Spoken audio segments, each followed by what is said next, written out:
Hello and congratulations on getting access to this video course on email marketing automation. We're going to talk about how to set up your email autoresponder using GetResponse. And in addition to that, we'll talk about some more advanced strategies as well. So this is video number 1, which is the introduction. And what I want to do is talk about mindset, because having the right mindset is crucial before you actually jump in and begin to build your list and use this system to essentially build a relationship with your prospects. And of course, in addition to that, with the intent of course, getting them to open your emails, getting them to click your emails, and then of course, get them to buy or take whatever action that you are trying to get them to take. Now, as far as mindset goes, you want to think quality over quantity, meaning instead of trying to reach everybody, instead of trying to get 1,000 people onto your list, don't worry about the big list. Be concerned more about attracting the right person. So at the end of the day, you want to make sure that you build a list of people who have the problems, who want the solutions that you're providing. Now let's talk about what you need. Obviously, you're going to need to have a autoresponder account, and we're going to be using GetResponse. So if you want to go to getresponse.com and create an account, you can do that, and we'll be walking you through step by step.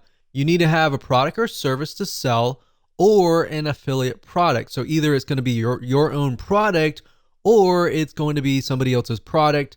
But either case, you're going to need to have an end goal. You also want to have access to an email autoresponder series. In other words, a bunch of emails that are sequenced from day 1, day 2, or however you want to set it up to build that relationship, to warm people up, essentially. Now, don't worry if you don't have one right now. You'll actually learn how to create one that converts and gets high open rates and high click-through rates. So here's a quick overview of what's inside this video course so you know exactly what to expect. And that way, when you're able to piece everything together, you're going to be able to implement it at a faster rate. So obviously, this is video number 1. Video number 2, we're going to talk about what's your end goal.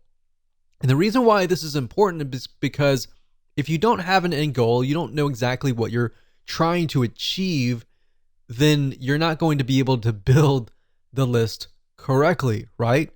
Video number 3, we're going to talk about creating a connection, understanding the demographic of your prospect, who they are, what their typical day looks like, and that way you're going to be able to write an email series that connects with them, that builds that relationship, that makes them feel like, wow, you're talking directly to me, right?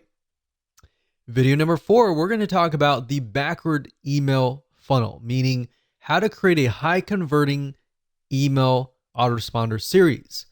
Video number 5 is going to be a quick overview of GetResponse, meaning we're going to jump right in. I'm going to show you the dashboard. I'm going to show you around. And that way you get a better idea of what to expect before we actually use GetResponse. Video number 6, we're going to talk about creating a list. So we're going to jump straight in. I'm going to show you how to create a list. I'm going to show you how to set up an autoresponder series in video number 7. Video number 8, we're going to show you how to set up your emails inside of GetResponse. How do you set up day 1, day 2, or based on how you want to set up these series, how do you set those up so that, let's say you have a email autoresponder series of 12 emails. How do you set that up properly so that it is released based on the time that you choose? Video number 9, we'll talk about setting up web forms. And video number 10, we'll talk about list hygiene. Believe it or not, cleaning your list is very important. And if you don't do it frequently, what happens is over time, people's emails get outdated, they delete them, and then you're emailing an email box that is no longer existing. And what that can do for you is that will negatively impact you in the long haul. We'll talk more about that as a bonus advanced strategy, and how you can essentially make sure that you constantly get a high open rate. So with that said, that's the end of video number 1, and we're going to move on to video number 2. Hello and welcome back. This is video number 2, and we're going to dive right in and talk about what's your end goal. So before we jump in and talk about the technical parts of how to set up your email autoresponder series, it's really important to understand your end goal. Like, how many different ways and different opportunities do you have to profit, right? So unless you really understand at least a little bit of your plan, then jumping in like everybody else to just build a list is not going to be productive at the end of the day, right? So that's why I am going to focus on these few videos on what is your end goal, how do you create a connection, and how to understand your demographics and who you're talking to. That is actually something that most people totally forget about, and they skip that. And when they skip that, you actually end up failing or not profiting as well as you should be at the end of the day. So what I want you to do is I'm going to ask you a bunch of questions, and at the end of this video, I want you to pause it, take your time to jot down the answers to these questions before you actually move on to video number 3. So I want you to ask yourself, are you selling a product or a service? Jot that down. If not, are you selling an affiliate product? Now, if you're selling a product, obviously you could sell an affiliate product in the long run or vice versa. You really just want to get an idea of what your end goal is now, and what your future end goals could look like is fine. And the reason why I ask you to write this down is because if you're selling your own product, you can do a few things like build a relationship. And there's a few more things that you could easily do, like brand yourself, provide more value. And there's a different way of doing it, basically. If you're selling an affiliate product, you could still build a brand, but you're selling somebody else's product. So you need to gear it in a certain way. So in other words, if you're selling a product or service, you need to clearly understand what are the problems that your prospect faces, right? And give them tips and pointers along the way, and build a relationship with them, gain their trust so that they're interested in your product or service. Now, if you're selling an affiliate product, on the other hand, then you may not be required to do all of that. Instead, you can provide a little bit of value and build that relationship up front. And then, of course, you can sell somebody else's product. So it's similar, but it's a little bit different slightly. But knowing your end goal is key. So if you're selling a product or service right now at this very moment, then write that down. If you're not, and you're selling an affiliate product right this moment, then jot that down. All right. The third question I want to ask you is, why are you trying to build this list? You might answer, well, of course, I'm trying to make money. I'm trying to build a list. I'm trying to print money. And that's everybody's goal. But I want specifics. I want you to write down, why are you trying to build this list? I want to make more sales for XYZ product. I want to help more people who are facing this particular problem. In fact, jot that down. I want to help more people who are in this very specific niche, in this very specific demographic. I want to help more people like me. Jot that down, because then you can use that later in your email autoresponder series. So beyond the intention of just making money, what is the real reason behind wanting to build a list? Or in other words, you could rephrase it as, what are you trying to achieve? So if you have somebody that you're passionate about helping, envision that person in front of you and think about, why are you trying to help them, right? What are they facing? And this kind of goes into video number 3, and we'll talk more about that. But if you think about, why are you trying to achieve them? What are you trying to achieve in this whole project of creating this list, or this journey of creating this list? What do you want people to feel like? Do you want people to feel like they trust you, you want people to laugh? Do you want people to feel sad, feel happy? What do you want them to feel like as you're building that relationship? Now, you might ask, why would I want somebody to feel sad? Well, if you're trying to gradually build up to that point of trying to sell them, you want to focus on their pain. Not necessarily your goal is to make them sad, but your goal is to find their pain and to show them that you understand their pain. You understand where they're coming from, right? And from that point, how do you heal them? How do you help them? How do you solve their pain? All right. So that's what you want to do, and jot that down. So what I'm trying to get at is there should be a very specific reason why you're building a list. Building a list just because you're told that it's a great way to print money is not the best reason. In fact, money should come last. Helping people should come first.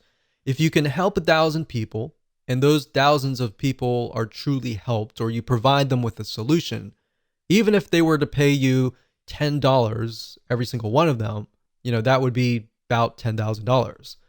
Now, that doesn't mean that 1,000 people will sign up on your list and all 1,000 people are going to buy from you. My point is, what is that passion? What is that drive that comes first before the money? Because if you focus on that and you focus on helping people solve their problems, believe it or not, you're actually going to build a more successful business compared to the other guy who is just focused on building a big list for the sake of money. Hopefully that makes sense. So these are all very important questions, and you should pause this video right now and write down the answers to them before you move on to the next video, which is video number 3. Okay, so welcome back. This is video number 3, and we're going to dive straight in, and we're going to talk about creating a connection. So you kind of got a sneak peek preview of a little bit about trying to create a connection in the previous video. But before we write out your email autoresponder and of course jump into the technical setup, you really need to understand people's problems, what they face, and what the solutions are. So what I'm going to do in this particular video is to help you figure that out and help you solidify what that really looks like. Because the reality is that before you can even do that, you need to do a bit of research, kind of demographic research, or in other words, what does somebody look like? What does your prospect look like? And understand what somebody's typical day looks like. Now, you might be wondering, why would I ever want to know that kind of detail? That's actually very crucial, because if you understand what happens in their day-to-day, you will understand their frustrations, you will understand their happiness, you'll understand their problems, and you'll understand how to create a connection with them to go beyond just, okay, you're behind the scenes, you're behind the computer kind of thing. You'll create a connection, even though you're worlds apart or countries apart, you will create a connection that will click. And that's the end goal of this particular video. That should be the end goal of your list. So my question to you is, does your prospect within your niche lean heavily towards male or towards female? Or does it equally move towards both male and female? So in other words, in order for it to lean just towards female, is if, let's say, for example, that niche is 90% female, or even 95% female, or even 75%. But even 75%, you're kind of moving towards that 50% so that it's both male and female. But if it's heavily towards males or heavily towards females, 80% above or 90% or above, then you want to jot that down. The next question is, what is your product or service or affiliate program trying to solve? So let's pick a niche. For example, survival niche. That niche tends to lean more towards males. And if you think about it, why would they be interested in survival? Well, natural disasters like earthquakes, tornadoes, and all of that can happen. The best thing to do is be prepared. So a lot of times, whoever the breadwinner is, male or female, but this just happens to lean towards males more heavily, they think about what could happen in those situations. Is my family prepared? Or am I prepared enough to help my family in these dire situations? So if you have a product in that case, then you could essentially build a lead magnet or an email autoresponder series that touches on those pains, those fears, the ones that keep them up at night, knowing whether or not their family is going to be safe in these natural disasters. It doesn't matter if you're selling a product or service or an affiliate program. The whole goal of every single one of these items is to build a relationship first. Then you can sell your product, then you can sell your service, and then of course, then you can sell your affiliate program. So oftentimes you'll find that the best converting email autoresponder series, they tend to build a relationship first rather than selling first. A lot of times if you sell first, you'll actually scare people off or piss people off, and they'll simply go to your competitor. So if you think about these things and what essentially keeps them up at night, jot that down right now. In fact, pause this video and jot that down so that you have a better understanding of what you could potentially talk about in your email autoresponder series. And while yes, it does seem a little bit basic, and while you may have heard this over and over again, and you might be thinking, yeah, whatever, let's get on with it. Really, trust me, this is actually very, very important. And this is something that we didn't really even think about long ago when we built lists, and we couldn't figure out why the lists weren't converting. Is because if you start with the problem, the pain, and move on to the solution, you have a better gauge of where people are at and how you can get them to a certain point. But if you build a list to build a list without any sort of plan, without even understanding their problems and pains and all that, you don't really know where, in what stage they are at. Does that make sense? So believe it or not, this is extremely important. You need to jot these solutions down so that people feel connected to you, or else, of course, they'll leave. So with that said, let's move on to video number 4. Hello and welcome to video number 4. We're going to talk about the backward email funnel. Now it's time to start mapping out your email series. So past this video, we'll actually begin to do the technical setup. So obviously, if you do not have an email series yet, then make sure to watch this video step by step, watch it twice, because we're going to show you how to create a high converting email funnel. Even if you have an email series that is already written up, I highly recommend that you watch this video, because we're going to talk about some more advanced strategies that will help you create an email series that will get higher open rates and higher click-through rates. So if somebody gets your email, they're going to be interested and they're going to click through. So to speed things up, you're going to learn how to set up a backward email funnel based on what you wrote in video number 3. So if you didn't jot things down, then make sure you go back and do that. But of course, if you're a visual learner and you want to watch through everything first, that's fine too. Now, the point of the backward email funnel is to start at the very last email, which typically starts with "buy my stuff" emails. And it'll make more sense when I show a mind map and the process of how to create the funnel. Now, the reason why we want to go backwards is because psychologically, when you move forwards, when you write the first welcome email, the second email, and all that, it's actually very hard for the brain to think that way. In fact, if you start at the very last end goal, which is "buy my stuff," you'll begin to think of the missing pieces and how you can fill out. Let's say you have email number 12. You'll figure out email 11, 10, 9, 8, 7, 6, 5, 4, 3, 2, 1. very, very easily. And it actually, psychologically, you'll be able to speed it up. You'll be able to create a higher converting email funnel. So to kind of give you a brief idea, the emails before that should build a relationship, should hone in on the pain, because you got to assume that the people that are coming to this list are people that do not know you. But of course, if they know you, then that's even better. So what you're trying to do is do the worst case scenario where people do not know you. Create an email autoresponder series based on that. If you do that, you'll actually get a higher conversion rate. Obviously, there's no guarantee, but statistically from our own test, that's what we found. So in other words, most of your prospects aren't going to know you. They just have an issue or a problem that they want solved. In fact, most of them don't really care about you. They just want a solution to their problems. Now, of course, over time, as you write to them, you give them solutions to their problems, not the complete solution, which is going to be the end goal, the product or service or affiliate product, but little snippets of gold, little snippets of tips here and there.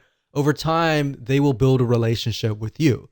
To make more sense, what I'm going to do now is break things down via a mind mapping software. So let's go ahead and do that right now. Okay, so now we are at Lucidchart, which is a flowchart system. Now, you don't need to use them. You can use anything that you would like to use. You can even use a piece of paper. The point being is that a lot of people, they tend to start with the welcome email, or they immediately go into buy my stuff. And if you think about it from your own standpoint, if you're interested, but you're not really interested in any specific product, but you are interested in maybe solving your problem. I mean, who likes to go to car dealerships and have somebody hound over you to say buy, right? Most of us, unless we've done our own research before and we're there to buy, we're not ready, right? So that's why I say start at the very end. Start where you want to get people to buy your stuff and then move backwards. So if this is your, let's say, 6th email or even 12th email, doesn't matter. You just want to start at the very end. And then what we want to do is we want to move backwards. So we're going to move from here all the way back over here. So buy my stuff email back over here. Now you might be thinking, well, what exactly does that look like? So let's take, for example, the example that we talked about earlier about the survival product. So let's say, for example, that we are selling survival kits, maybe meal kits. So what is related to meal kits? So if you think about it, when you have an earthquake or you have a tornado and all the power grid has essentially been disabled and you don't have access to a microwave or anything like that, then how do you survive? So what kind of content could you essentially provide? So if we open up our little nifty notepad here, we could just start brainstorming survival meal kits. Maybe the top 10 ways to create your own survival meals. Now, maybe you want to talk about how to do it, and the whole process is very time consuming, right? So this might appeal to people who have a lot of time on their hands, but for the most part, most of your audience, they're not going to have a lot of time to actually do this. And that's why they're going to buy your survival meal kits, right? So maybe you can talk about top 10 ways to create your own top number 10s and start with the number 10 and then go to 9, 8, 7, 6, 5, 4, 3, 2, 1 kind of thing. So maybe at the last one, you mention that and you say, well, this process is very time consuming. So if you want to skip, if you don't have 40 hours a week or something to create these meal kits, and you don't want to create it, and so if you want to skip that process And you can start listing why are your meal kits better than everybody else, right? So in that case, you could say, well, they're better because they're freeze dried and they will last longer. So if you were to create it like a DIY, if you were to create it yourself, then maybe it would last like 1 month. But if you come with us, then ours will last like 12 months. So if you're out in the wilderness and you got 12 months, then these foods will last you about 12 months. I would start hitting on pain points, fears, power grid out. So not having power for more than a week. And that's happened. We've seen that in a lot of natural disasters where there's no power and there's literally no food in the grocery stores. And there's like chaos and everything like that. So the point is, how can you take these items here and then insert them into your top 10 ways? So when they sign up for top 10 ways to create your own survival meals, or even top 10 ways to survive in earthquake, then you start naming the top 10. So number 10, it can be, something. Number 9 can be something. And number 1, or you could do like top 5 ways, and then email them 5 emails. And by the 5th email, you've provided so much value that they are going to trust you. And then you can have the survival email kit. So then you can have the buy my stuff emails. So by working backwards, then we can say, okay, this can be top number 1. And then this can be 2, 3, 4, and 5. So we can work that in here. 2, 3, 4. So let's just do 4 just because the screen's so big enough. So top 4 reasons. Now I will say one thing that we've tested out is top 4 and 5 tend to work better. Anything beyond that tends to be a little bit more overwhelming unless you can fit that into other emails. So we found that actually the top 4 ways actually does really well. Top 4 or 5. So by this point, they're definitely going to want to stay to the number 1 way, right? So if you start with number 1 here and move backwards, that's fine if they're all equivalent, but if the biggest and the best way is number 1 here, leave the best for last, and that way they'll actually click through, right? So that's why I say start at this point. Now, if you wanted, you could do that as well, but if you start from this point, you begin to ask yourself, okay, what makes my product different than if you were to do it the manual way? So let's say, for example, that you were selling a piece of software, all right? Same concept. So if we were selling software, for example, a lot of times with software, you want to show the manual process, meaning the time-consuming process. In fact, if you notice, a lot of software companies nowadays are coming out with a lot of free training, free academy training type deals, because what they want to do is they want to show you how to do it for free. But then you realize, I don't want to do all this. I don't have much time in the day. I would rather buy a piece of software and speed the process up. But in order to get you to that point, they need to show you the value, right? In order to that, you need to see the value. So in that light, you could show the manual process. So let's show you a different scenario here.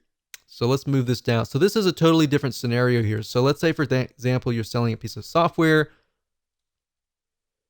So you could say, instead of saying top 4, 3, 2, 1, you could talk about the manual process.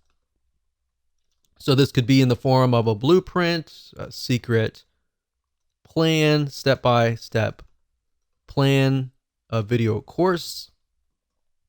And then you talk about it. Every single email, maybe you send them to a 5-minute video, which, by the way, if you do videos, make sure that your videos are short and sweet, especially if they are kind of lead magnet type videos. It's fine if it's a video course that they just purchased, like this one right here, But keep in mind that they have a short attention span. So if you do this, maybe the first thing would be, if this is a blueprint, what I would do is I would do a PDF, like a PDF blueprint.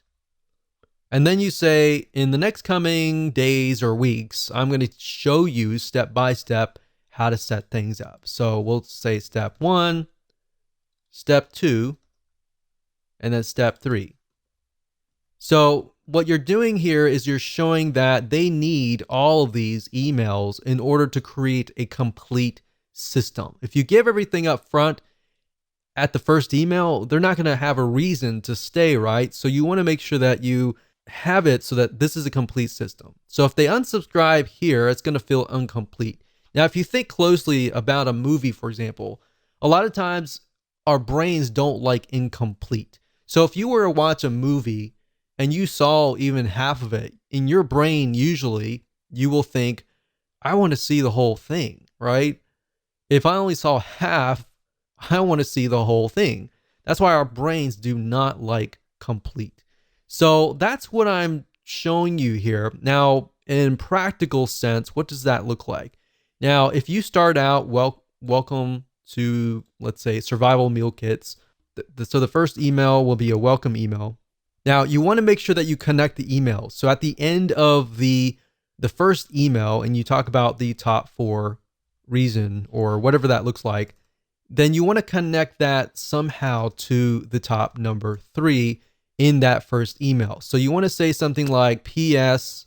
I'm going to send you an email tomorrow or the day after tomorrow or whatever on top number 3. The second email is going to be, all right, so we talked about this in the first email.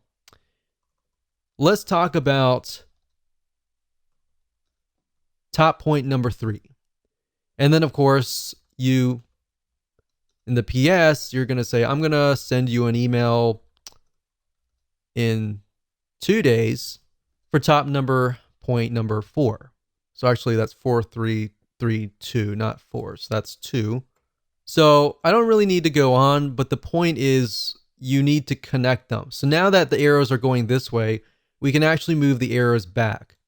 So the reason why I go backwards is because you take a little bit of content here and you move backwards. You take a little bit of content here and you move backwards. So when they sign up for this, they're naturally going to want this content, this content, this content here, and they're naturally going to want this content here. Believe it or not, this is the same strategy that we have used to get literally 50% open rates and 20% click-through rates, which is just insane. We've even seen in different niches 75% open rates, which is crazy. So as long as you understand this process and you follow along with the backward funnel and you write these emails in this way, connect to the right person and talk directly to them, you'll actually get a better conversion rate. So I hope that helped you. It's simple, but it's powerful. Okay, so now that you understand how to build your email autoresponder series, let's jump right into video number 5 and talk about a quick overview of GetResponse. And what I'm going to do in this video is to give you a overview of the dashboard itself. I'm going to walk you through, we're going to log in, and that way you have a better idea of where everything is and what we're going to actually use. Okay, so what you need to do is go ahead and go to getresponse.com, as you can see here, and you're going to see some basic plans, and I recommend that you get the very basic monthly plan. Don't do annual yet until you get a better idea of if you like GetResponse or not. Now, it runs very similar to other autoresponder systems. Some are beneficial in certain areas, but at the end of the day, we're just trying to build a basic list. So up at the top, you're going to see contacts. Now, obviously, if they change the user interface, it will be slightly different. Now, the basic plan is just going to give you access to the contacts, which is building your list and doing broadcasting and creating autoresponder series. Now, what is broadcasting? Broadcasting means that if you have a list of, say, 100 people, you can email them all at once. The autoresponder series, however, on the other hand, will work based upon how and when somebody actually signs up. So if somebody signs up today, their autoresponder series sequence is going to start today. If somebody signs up 2 months later, their sequence is going to start 2 months later. Now, automation, you might have access to landing pages, basically allow you to create landing pages, opt-in pages to help you build your list. Now, if you're using something like Leadpages or any other external third-party system to build landing pages, then you can connect to GetResponse through API. Now, I'm not going to show you how to do that in this particular video course because that's not the whole goal of this video course. So you might have access to that. Now, if you have the basic plan, you're most likely not going to get access to the webinars and other elements, as you can see here. So mainly, you really just need to focus on contacts and email marketing. So let me go ahead and open these up so you can kind of get a feel for what these are. So this one right here is the contacts. So when you click that, you're going to see lists, which are the different lists that you can create for your individual products. You could create a customer list for one product and then maybe a prospect list for that product as well. And like I said, the more specific the list is, the better it's going to actually convert in the long haul. So you have lists, you can do a search, you have statistics on seeing what's actually happening within your list. You have list hygiene, which allows you to clean your list, and blacklist basically means you can blacklist them from ever signing up in one of your web forms ever again. And you have other items here, but we really don't need a lot of these. Really, you just need to focus on lists, which allows you to create a list. You can add contacts if you have, an external spreadsheet of email addresses. Then we go to email, and under email marketing, you have newsletters, and then you have autoresponders. Newsletters are like broadcasting. So if you email them one time and everybody gets the email at one time, and then autoresponders are, of course, what we're talking about in this course. Drafts are simply emails that you created, but you haven't really sent them out yet. So you can retrieve them at a later date if you want to. And of course, you have RSS to email. We hardly use that, in statistics, which you definitely need to use. And of course, if you click on landing pages, you can go here and create landing pages. Now, the items that we're really going to focus on are mainly, like I said, creating a list, like here, and then creating an autoresponder series right here. So with that said, let's move on to the next video. Welcome to video number 6, and we're going to start getting technical, and I'm going to show you how to create a list within GetResponse. And a list is basically the first step.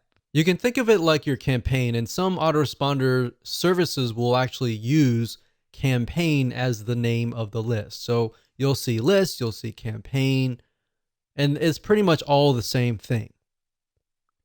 Now, before we talk about different ways to build your list and different types of opt-ins like single opt-in or double opt-in confirmation lists, and which one is potentially better for you, when you create your lists, a lot of times a question might arise, which is, should you create a different list for every single product that you have? Should you create a different list for every different affiliate product that you're promoting? And the answer for that is this: yes. And the reason why is because when you're creating your list, you want to get as specific as possible. You don't want to have one list that covers 5 different products, because you're not going to know which product is which customer has purchased which product, right? And even if you can segment it further and deeper than that, like let's say somebody has purchased this product, but they also purchased like a one-time offer. Or this other list, you have somebody who purchased product A and did not buy any of the one-time offers. So that way you have a better view of who is actually on that list. And that way you understand exactly what stage they are coming from. Now, what I want to do now is talk about double opt-in versus single opt-in. And this is a very common question that is asked over and over again, and a very, very important question. Now, if you don't know what these are, pay close attention. We're going to talk more about what each of them are. And then, of course, we'll talk about the advantages and disadvantages. So single opt-in means if somebody subscribes to your email list, they go to your landing page, they fill in their name and their email address, and that's it. When they click submit, they get automatically added to your list. Now, here is the problem with that. If they do that, there's no way to prevent them from entering a fake email address. So nowadays, most people are very reluctant on giving out their email address. So therefore, there's a lot of email services out there that give you a disposable email address that only lasts sometimes 10 minutes. Now, the problem with that is that when you get fake subscribers, it will actually hurt you in the long run, especially when you email fake emails. Because at the end, whenever you send out emails, Gmail, AOL, and big companies like that, they'll see that you're sending emails to fake emails, and then of course, they will think that you're a spammer. So what we found is 3 out of 9 times, or even more, sometimes even a half, most people will enter a fake email. So the bad news is if you build a list of single opt-in subscribers, your email service will assume that you're a spammer, and then out of nowhere, your account will get shut down months later. Or worse, you can continue emailing them, but all these different email service providers, or what we call ESPs, like Gmail, AOL, and more, they will start listing you and blacklisting you as a spammer. So every time you email out, you don't know how many of those emails are actually getting to your subscribers' email box. So even the people that want to hear from you, the emails might be going to their spam folder. So this isn't something that a lot of people are told and when they begin, and they normally find out later. So if you don't even know about this, then this is actually very common. Most people don't really realize that this is actually happening. Now, one way a single opt-in can work is if you are getting customers to subscribe to your list because they already trust you. So the only time that I would use single opt-in, in other words, is for people that actually trust you and that have spent money to trust you. Here's what double opt-in is. Double opt-in is when somebody signs up, and let's use the example before where they fill in their name and email address on your landing page and they click submit. Now, at this point, they're not going to be added to your list. They're going to be added to a sort of pending list. Now, what they have to do in this case is they have to prove that they are the owner of the email. So what happens is they get sent an email asking them to click a confirmation link. And when they click that, and once that is done, then of course they're added to your email list.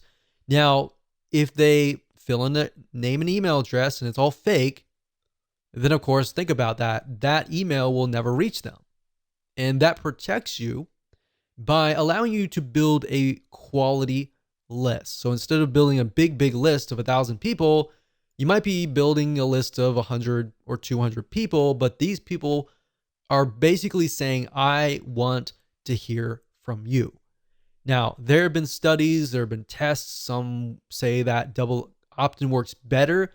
Some say that single opt-in works better. So really at the end of the day, you're not going to know until you actually test it out. Now, given that double opt-in, if you send about 1,000 people and you get, let's say, for example, a 50% conversion rate, then 500 people may opt in. And if it's a single opt-in, then of course 500 people will be added to your list. But if you do double opt-in, 500 people may opt in, and maybe 100 of those are fake, and maybe you'll only get 300 people to actually confirm their email. But at the end of the day, what we found is double opt-in actually converts better. You're going to get a higher conversion rate, higher open rate, and higher click-through rate That's going to help you as far as dealing with the email service providers like Gmail, AOL, and all these other email service providers. And your reputation will move up. Your emails, when you send them out, are going to land in people's email inboxes. And of course, because you're emailing people that want to hear from you. So that's why we found in our tests that you will actually get a higher rate of opens, a higher click-through rate. So like I said earlier, the downside is if you send 1,000 people to an opt-in list, that's going to be a much lower conversion rate. But at the end of the day, we recommend that you go for quality versus quantity. So now that that is out of the way and we've talked about the fundamentals and some advanced strategies, let me show you how to create a list within GetResponse and explain some details surrounding this feature inside of GetResponse. Okay, so as far as creating a list, it's actually very, very easy to do once you understand how everything is laid out. So even though it might take me about 5 or so minutes to teach you, once you get a hang of this and once you start creating a list after list after list, it'll actually be easy. In fact, as I will show you in just a minute, once you have created your list and you've created all the settings and done all that, once you create the second list, you can actually copy the settings from the prior list. So you don't have to set everything up again, essentially. So what you need to do is go under Contacts, click on Lists, click Create List, and then of course, name your list. So we're gonna do a new test list 1. And of course, you can click Copy Existing List Settings. So if you've already created a list before, you can select that. You can select the list that you want. So you could select whatever list that relates to that particular product and then set that and click Create. So we're not going to copy any settings here. We're just going to do it from scratch. We're going to click Create. And there we go. So this right here is the new list. So now if you put your mouse over here, you're going to be able to see other elements like add contacts, make defaults, settings, show contacts, show newsletters, and show autoresponders and delete. So adding contacts, what that means is if you have a external list, let's say for example, you have an Excel spreadsheet of a list of customers, then you can click add contacts and you can actually import those contacts into GetResponse. Now, I would say be very careful with this. When you do that, make sure you clean your list or make sure that your list of people are active. Now, the reason why we don't really do this a lot is because when you're just starting out with GetResponse, you're building a reputation, or GetResponse could be ConvertKit, could be any other autoresponder series. You're building a reputation. And the best way to build a reputation is to start from scratch and build a list from scratch and build a double opt-in confirmation list, because then you will get less people who are spammers, fake emails, and all of that. You get people basically who really want to be on your list. Now, make default, all that means is that when you email out, it's going to come from this list. So we don't really want that. Now, click on Settings here. And settings allows you to see the name, of course. Now, keep in mind that when you use something like Leadpages or any other landing page creator and you connect to the GetResponse API, what's going to happen is you're going to see the list name. So when you connect to GetResponse and you refresh the details and you connect Leadpages, for example, to GetResponse, you're going to see the list name. So you want to make sure that you choose a name that is something that you will remember and that is clear to you. So you want to try to create a naming convention, essentially, because you're not going to see the list title or description or any of that. So what you could do in GetResponse, however, is create a list title and description so that if you ever forget what the list name is, then you can always refer back here and figure that out. Now, the next thing is you can choose the category, as you can see here, and of course the language. Now, right below that is going to show the postal address, which is very important. And this address is going to show on all of your emails. So anytime you send out a newsletter broadcast, which is to everybody, or an autoresponder series, they're going to see your mailing address at the very bottom. So if you want to, for example, rent a UPS mailbox or a post box and put that there instead of putting your own private mailing address, that would be highly recommended for you to do. Now, of course, this just allows you to customize the list. You can add your logo and all of that. Now, if we click on subscription up at the top here, you can see that this option will allow you to receive subscription notifications. So basically, every time somebody signs up on your list, you will receive a notification. Now, this is nice to have in the beginning when you're starting out. So it's kind of like a little motivator. But as time goes on and you start building lists of thousands and thousands of people, you most likely want to select this off. Now, what this here, it says require extra confirmations, double opt-in. What that means is the double opt-in list. Now, if you select this here, what that will do is whenever you create a web form and somebody signs up on that web form, they will be required to obviously confirm that they are real. So we highly recommend that you do that. Now, API subscriptions, what that means is that if you're using a third-party system like Leadpages and you're connecting through API and somebody signs up through there, unless you select this, it won't be double opt-in. If you deselect this, then it'll be single opt-in. So that's the main differences between these two. Now it says preview pages your contacts will see. So this is very standard. Once you understand this, this will be standard throughout other systems. But the confirmation page is a page your contacts see after they confirm sign up. All right. So if somebody were to sign up via the web form and they click the confirmation link, they'll be sent directly to this page. And then, of course, the unsubscribe page is the page whenever they click the unsubscribe link. So unsubscribe success page basically means the page your contacts see after they unsubscribe. And of course, newsletter directory, your newsletter archive page. We don't really use that unless you want to show people all of your archives. And of course, you can tell the system where you want to host your confirmation page, either getresponse.com or a custom URL. So if you don't want to use getresponse.com's standard page and you want to use your own page on your own domain, you can select this and send them directly over to there. And of course, you got the confirmation message, and you can say, I want this message to be in HTML format or plain text. Now, if you're asking which one is better, it really depends. You're going to definitely want to use HTML. Plain text is just plain text. There's no graphics, there's no nothing. It's just plain. So at the end of the day, it really depends on your list.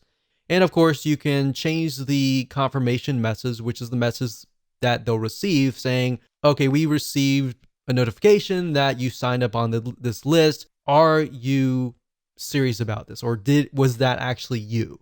So you can change the subject line to something that's related to what they signed up for. And then the from address is, of course, your email from. And if they want to reply to, you can send them to the same address or a different address. And of course, when you're done, you can click Save Confirmation Message. Now, if we go back over to here and go under the new test list 1 and put my mouse over here. So we went to settings and show contacts. All that does is just shows your contacts. So obviously, if you just created a new list, you're not going to have any contacts. If you do have some contacts, you'll be able to see that information there. Show newsletters basically allows you to do broadcasts. So if you click this, you can do that. And of course, show autoresponders will allow you to create an autoresponder, which we'll dive in further in the next video. Hello and welcome back. This is video number 7, and we're going to dive right in and talk about setting up your autoresponder series. So once you create a list, you need to set up an autoresponder within GetResponse. Now, understanding how an autoresponder works is actually more important than understanding the technical parts. The technical is actually very easy. Understanding how an autoresponder works is crucial because then it doesn't matter if you're using GetResponse or any other service, this can actually cross different platforms. as long as you understand the concepts. Now, an autoresponder allows you to choose when you email your subscribers, the time zone, all of that. Now, a very common question that we have seen is, when should you email your subscribers? Or even how many times should you email your list?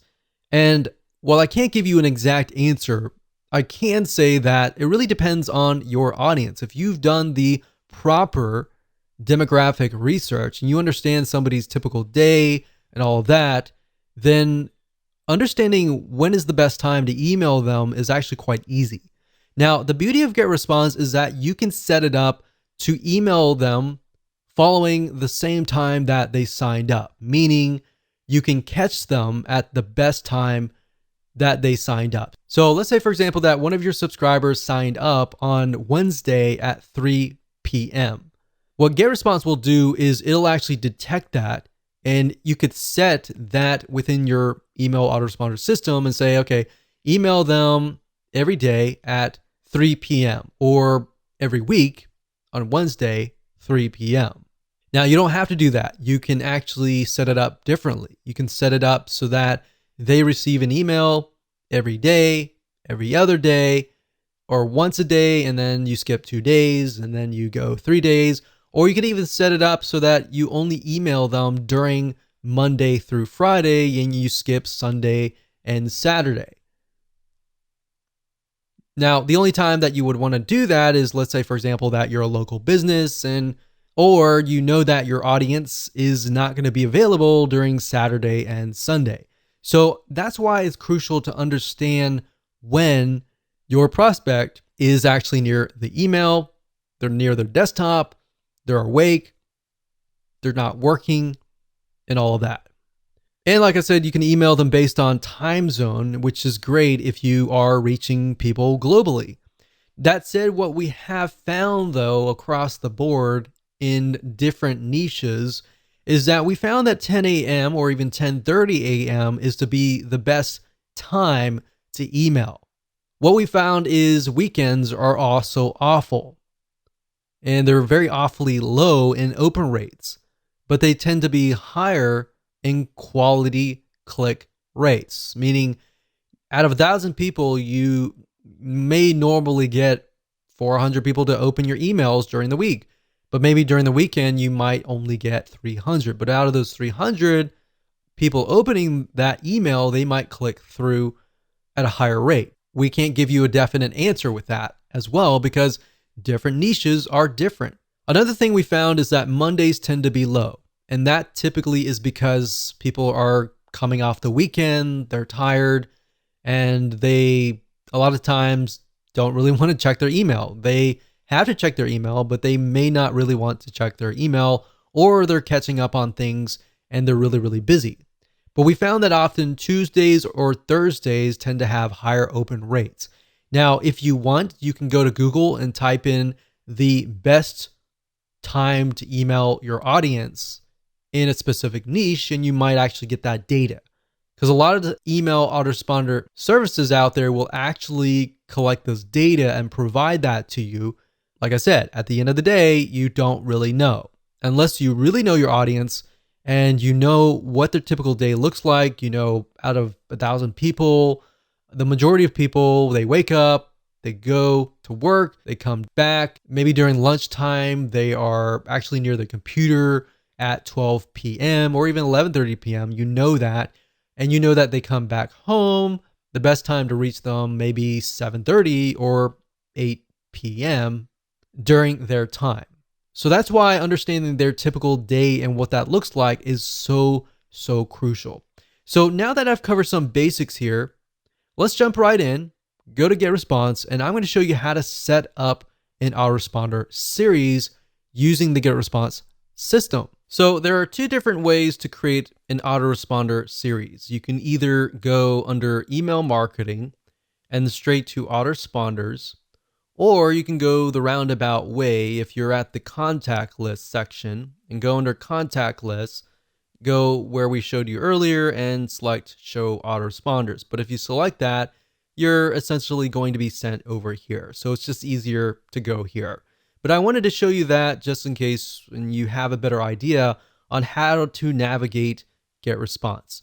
So now that we're here, we can click Create New, and we're going to create a new autoresponder. So this was the new tests list 1.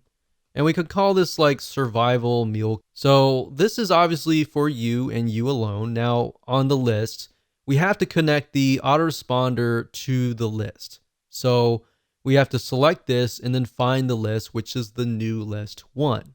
So we're going to click this. And as you can see here, I went ahead and selected that. So you need to connect that too, otherwise it's not going to work. Now, right here, this tells you when do you want the first message to be received. So after they confirm that they are indeed real and genuine, then the next thing is when do you want them to receive the email? Now, it's my recommendation that you immediately send them in email. So I would put day 0. And while that doesn't really make sense because it should be day 1, that's how most autoresponders are set up. So day 0 really means 1, immediately.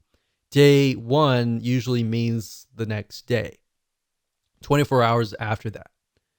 So that's that. You can send the message immediately with delay of. So if you select that, you could say, well, I want them to receive it maybe a couple hours later. So the way and the reason why you would need to do that is, let's say, for example, that you're a consultant and you get people signing up on your forms and you say to them like, okay, if once you sign up, we'll look through your details, and if you're legit, we'll start sending you emails, kind of deal.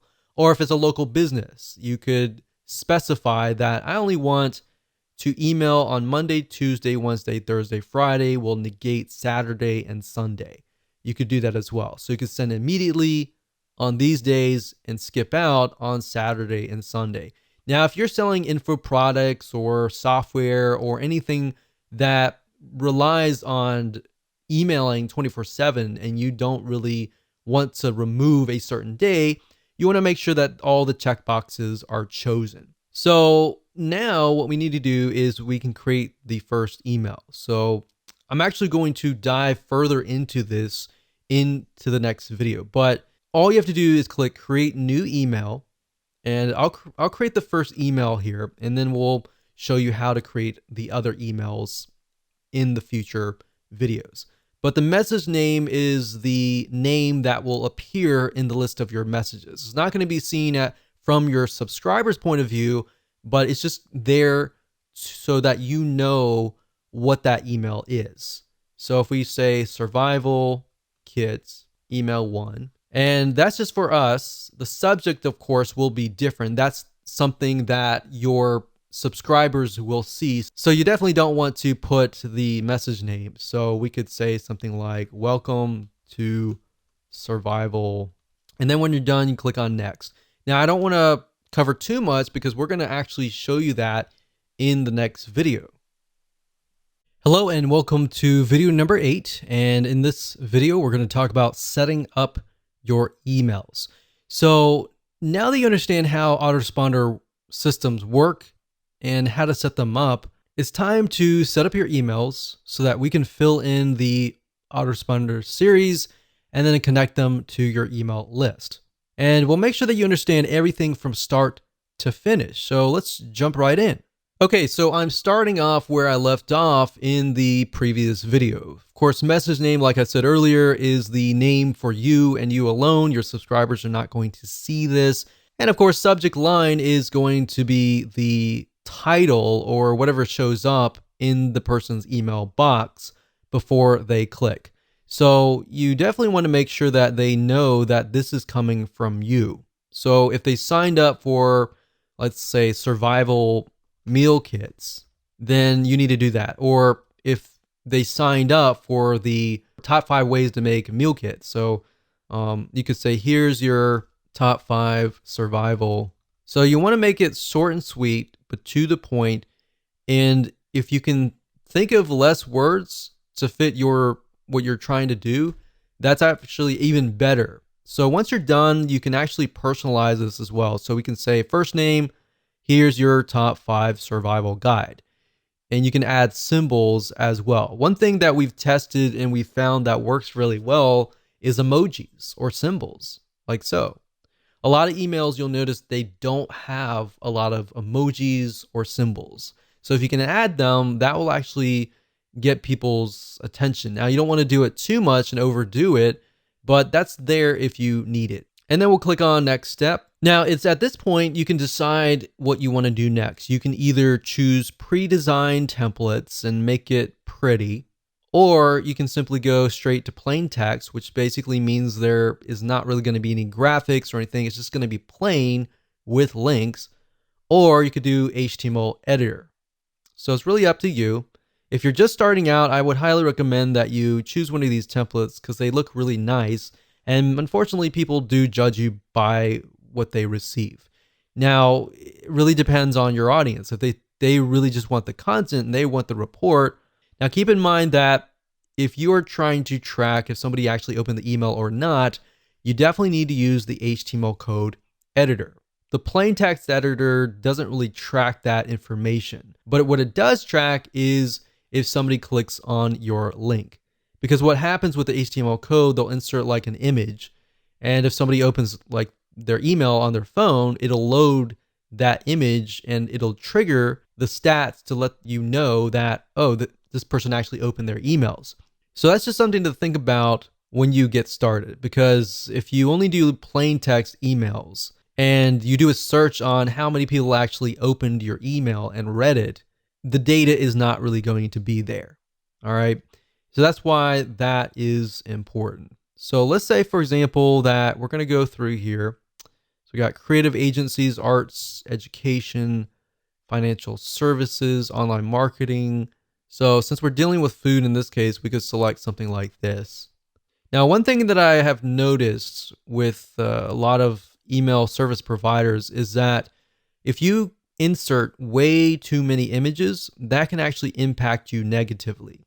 Because if you think about a lot of spam email, they tend to contain a lot of images and very few words.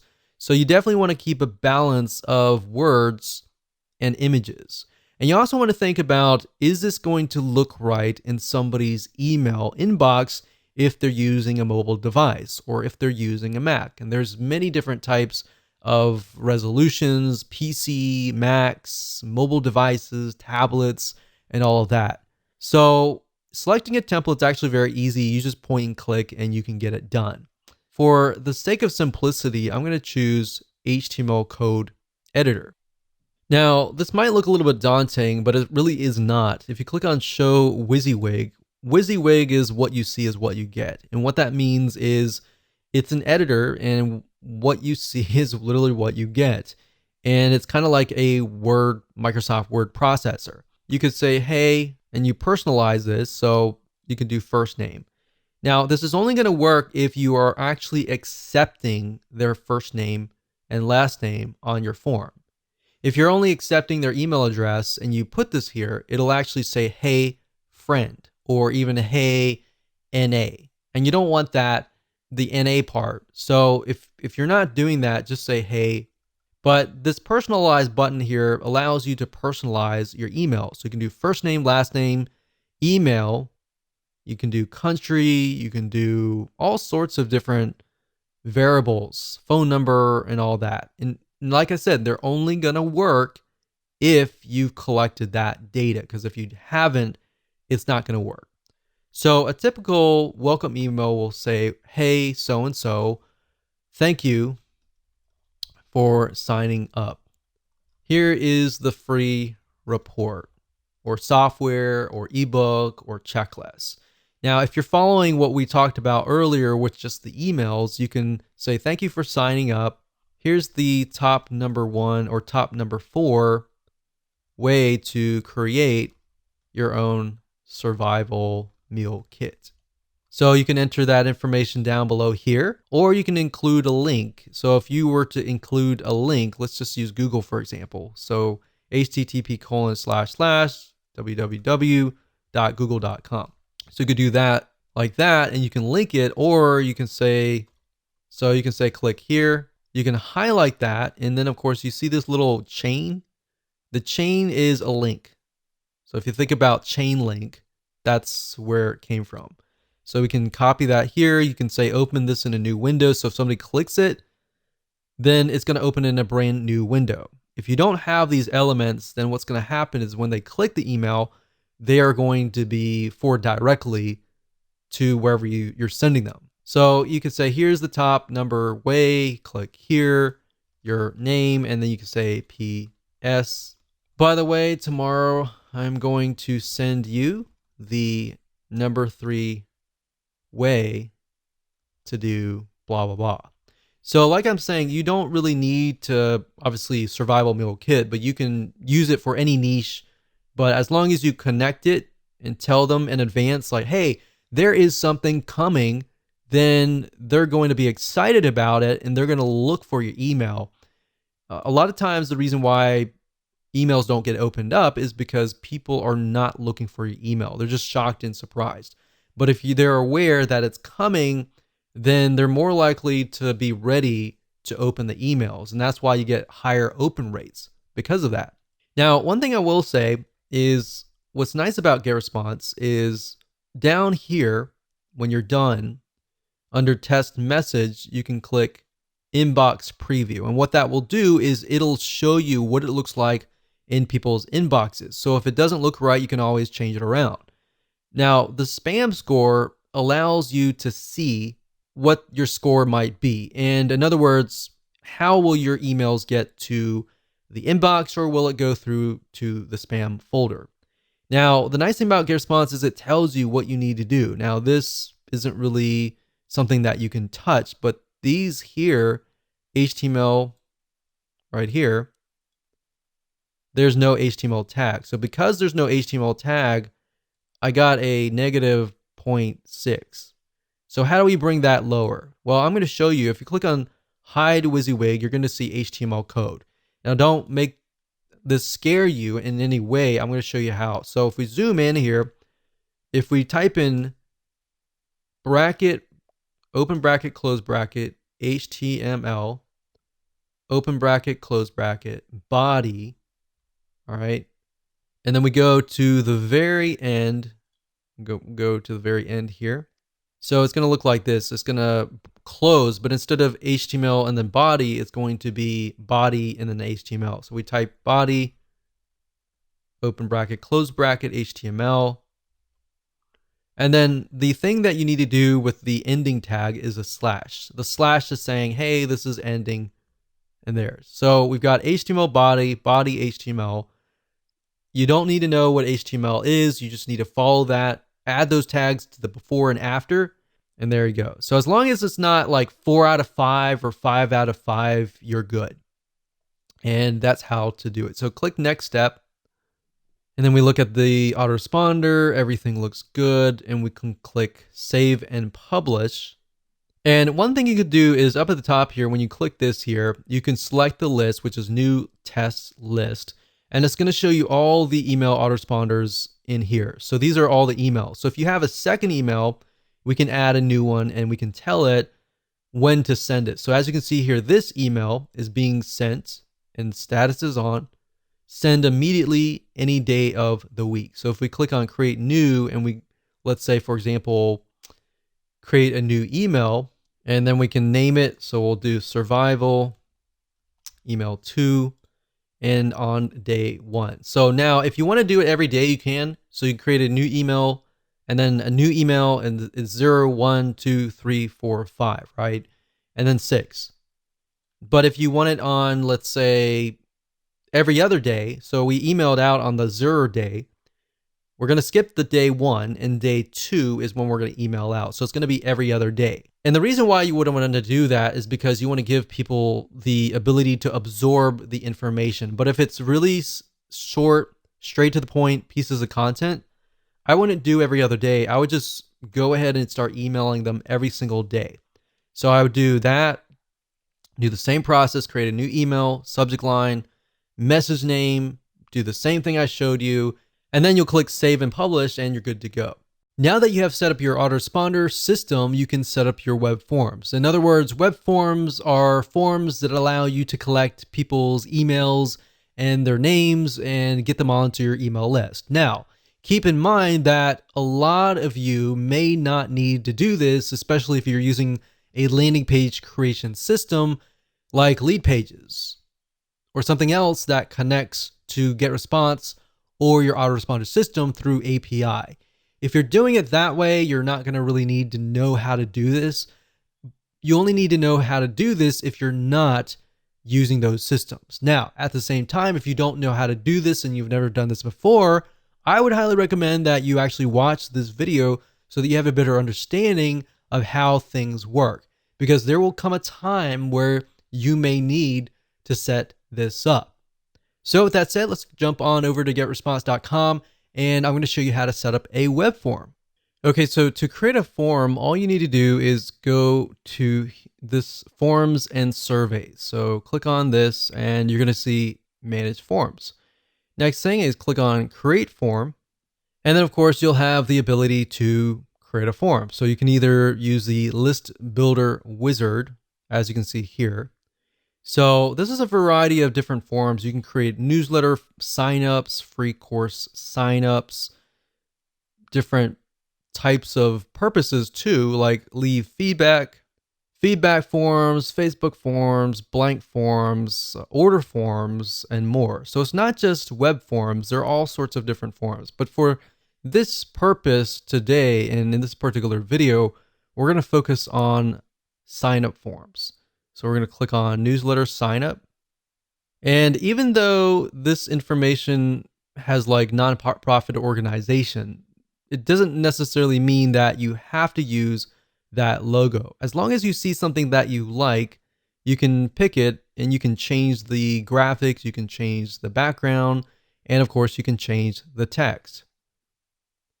So if we scroll down and we find something that maybe fits our design of our website in our landing page, let's do something like this. Use this template. So now at this point, if you select the items, you can actually change them. So this is a different logo, so we could change it to our own logo, click image, and of course go through the process of finding either a logo or clicking my images and finding your logo.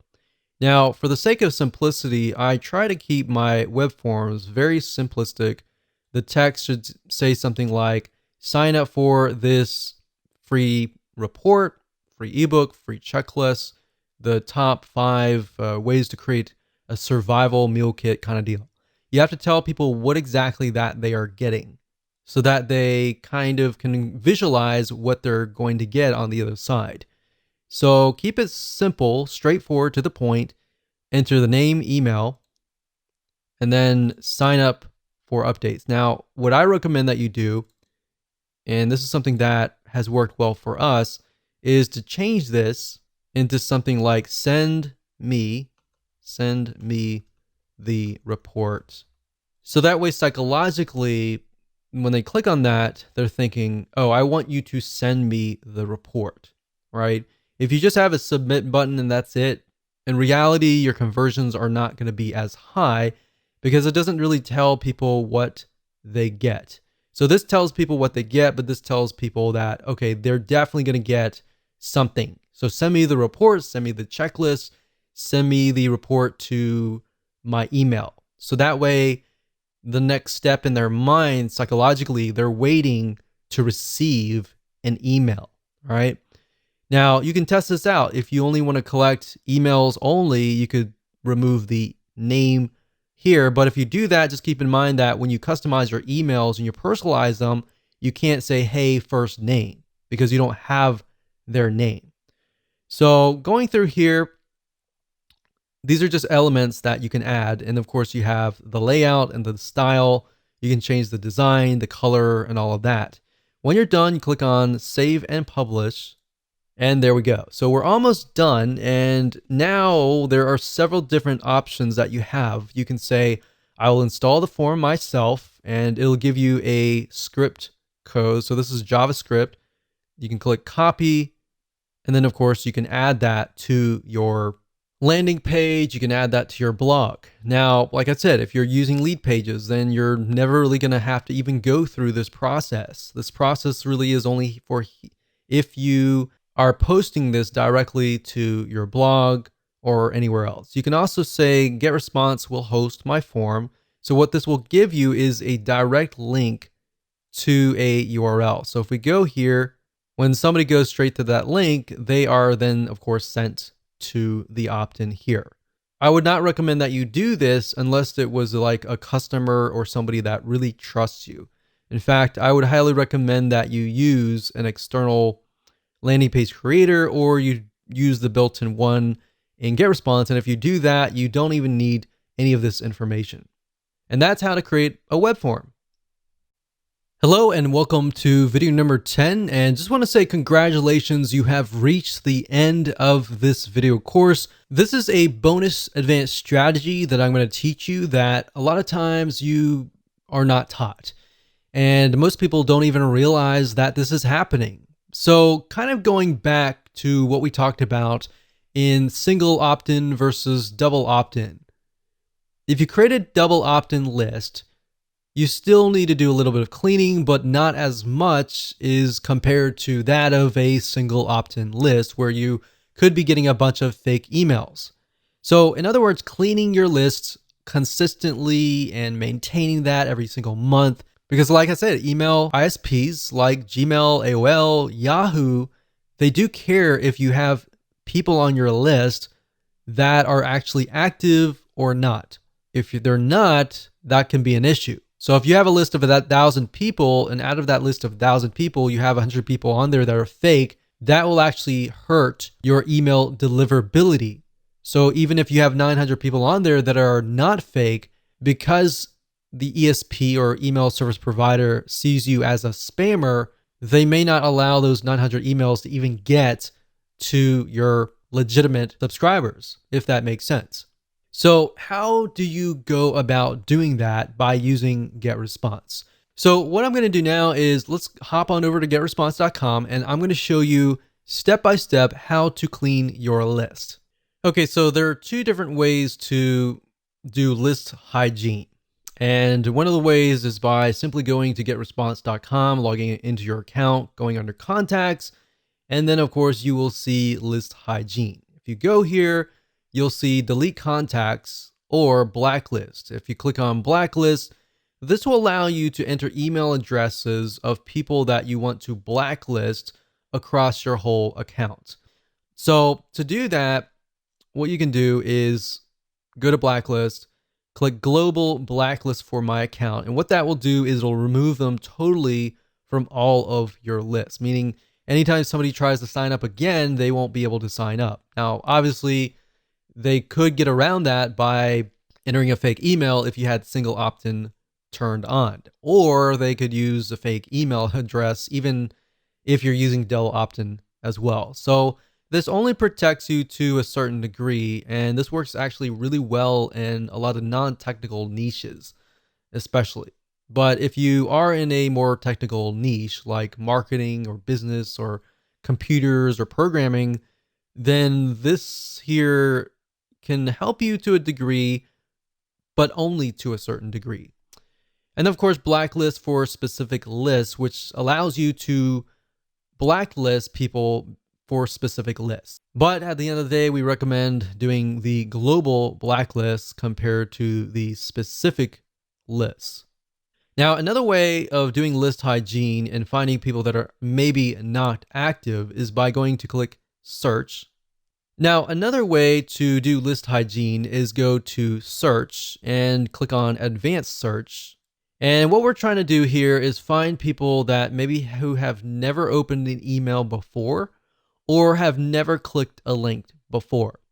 Now, one thing to note here is that unless your emails are HTML emails or template-based emails, you're not going to be able to track whether or not they opened the email. So keep that in mind. Another thing is sometimes some devices won't actually load. If for example, Gmail, if you send an email to a Gmail account, a lot of times if you'll notice it says that the user has to click a link to allow Gmail to load an image. And if they don't click that and they open the email, then that's also hard to detect. So that just keep in mind that unless you have HTML email set up, that's one hard indication to go by. Now, one good indication to go by is if they actually click the link. So regardless of it's a plain text email or an HTML email, as long as they click the link, you can detect that. So what I would go by is people who do not click links. All right. What you can do here is you can do all selected lists, any autoresponder setting.